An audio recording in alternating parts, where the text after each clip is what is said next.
Hello there, it's Karishma, and I'm so happy to be back in the recording studio today.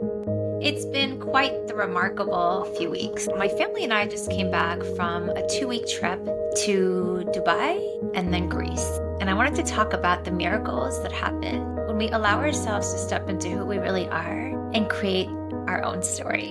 When I look at this trip to Dubai, it's so crazy because it almost didn't happen. Dubai, we had a big community program, and it was my religious community coming forward in a global setting, showcasing top performers, top artists, top athletes in a huge platform to come together and share their gifts and really unite with this global family across the world. And with Dubai specifically, my ex-husband played a key role in being a director of two of the three big initiatives, the talent showcase and the art showcase. This has been something that he's been working on for 2 to 3 years. My children have watched their father pour endless hours into this initiative. So there's just been passion of heart, passion of energy from him put into this thing that was actually really enormous in terms of magnitude and impact in the community. And this event had been planned for over a year. And initially, I wasn't really planning on going. And then, I don't know, I just felt if I had worked on something for service in a leadership capacity that was of this enormous scale, I would want my children to witness it, to experience it, to get a taste of who their mother is outside of being a mom and just experience the magic of what could be created from my energy and efforts. The other part was like just the global event was actually pretty cool. And I thought it'd be neat to foster this sense of community and belonging and service in my children. And there's no way to talk about it. You have to experience it. You have to show them. And you really have to allow yourself to be immersed in that experience. So therefore, Dubai was booked back in January. And it's so interesting because even at the event, we met my ex-husband and he hung out with us for a few minutes here and there, a few minutes to like, hey, let me introduce you guys to my team, or hey, let's take a peek backstage. And as he's introducing, and it was my parents, my kids, me that were there, he introduced us as the family. And it was so interesting because I think a couple of people were like, oh, this is your wife. And at which I think I said, hey, actually ex-wife. And either way, like we're so supportive and so excited about his contribution here. And I took something that was, I think, seen as a stigma, negative in my culture, in my religion. And I'm proud of how I showed up. I'm proud of choosing to show up with heart, choosing to focus on the support, choosing to focus on the encouragement, choosing to like really show up and be present and allow my children the gift of seeing their father in his element doing something that, and it was pretty damn amazing. And I'm super grateful. And that was how Dubai happened just several months ago. And it's just wild because especially with all the global situations and wars and all the things that are happening in the Middle East, we didn't think we'd actually be able to go.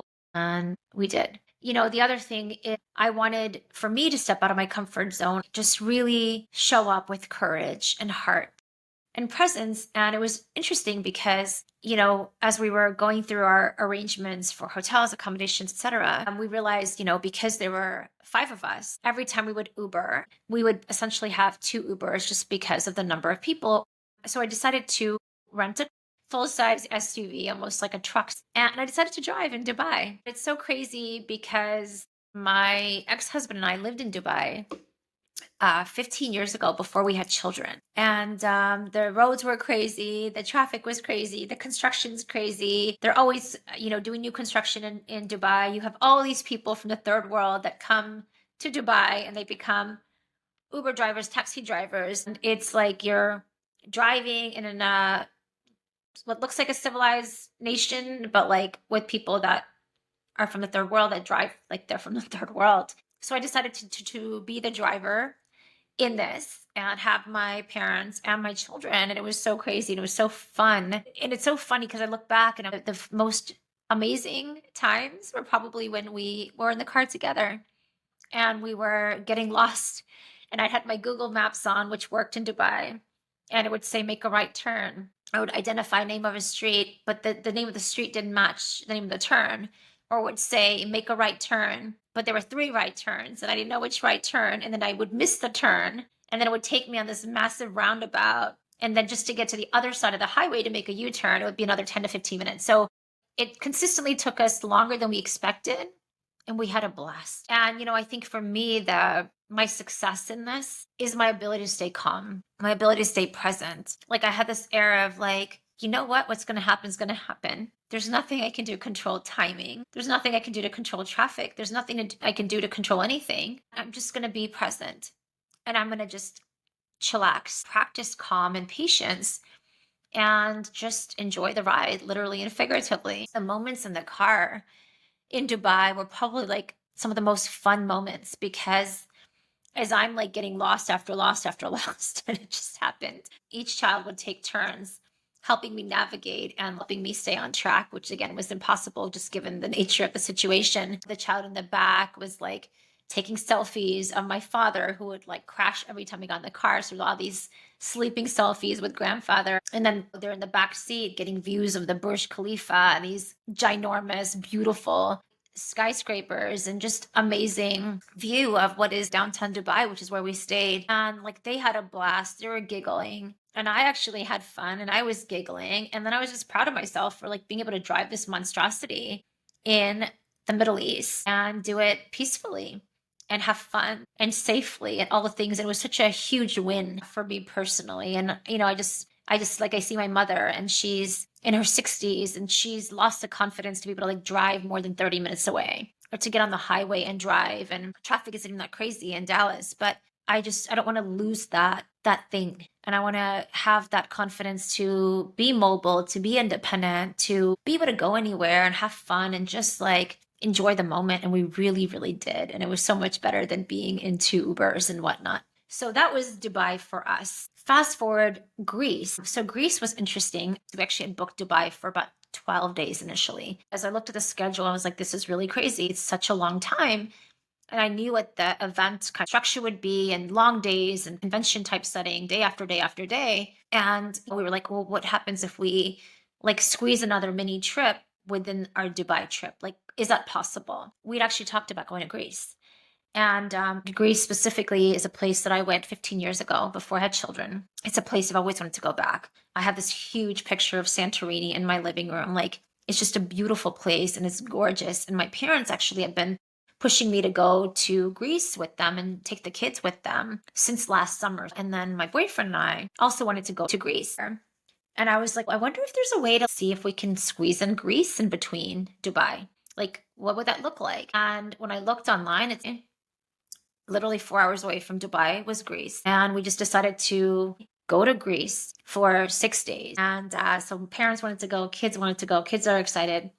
And I was like, how amazing would it be to have my boyfriend come? So now he comes and he's exposed to my parents for 6 days, kids 6 days, morning, day, and night. I mean, at that point, I was over everybody. And he comes in. We do Athens for 2 days and 4 days in Santorini. Absolutely gorgeous. And, we had a blast and we had fun. And the kids played, and I felt like just held and supported because now I have my partner. I'm not alone in being the adult. And there's this huge sense of relief for me. But what really stands out for me about Greece is, my kids and my family, my parents even, they got to see me just being held, being loved, being supported, us holding hands, us laughing together, us playing together, and kissing and hugging, and these things that my kids and my parents had never witnessed or experienced with my ex-husband and me. And, we got to model for my children what love looks like, what friendship looks like, what joy looks like, what connection looks like. And for me, that was the biggest gift, because when I got divorced, I had this hope, this desire that one day somebody would come into my life and my kids would experience true role model of what a healthy relationship looks like, what love looks like, what support looks like, what friendship looks like, what playfulness looks like, which is so amazing and it's so magical.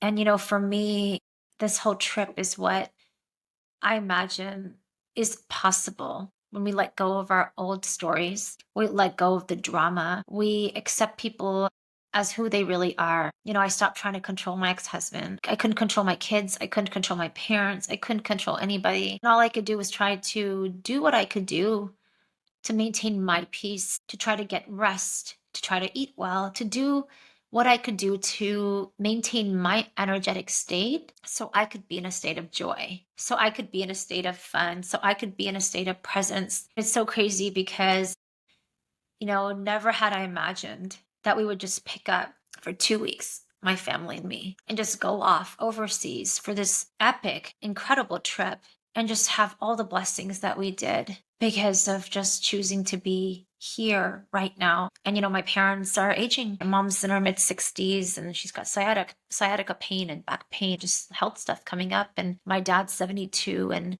my twins just turned 14 years old this week. It's entering high school and I look at time and I'm like, all I have is the time today. There's no promise of tomorrow. There's no guarantee of next year, next summer, anything with anybody. And so what would it look like for me to let go of the agendas, let go of the fears? Because there was a little bit of fear. I'm like, oh my God, this is so expensive. And just, logistical things and just really allow myself to receive all the blessings, all the abundance, all the love. And there was so much love, so many blessings, so much joy, and to create this incredible memory that we got to experience together. So I just want to share my gratitude today for this gift of this life that I get to have. And just wanted to share that with you all. Thank you for listening. Hello, friends. I just got back from the most incredible 2 weeks with my family in Dubai and Greece, and I cannot wait to share with you some reflections. This trip was so much more than sightseeing. It was about showing up with courage, letting go of old stories, modeling love, support, and joy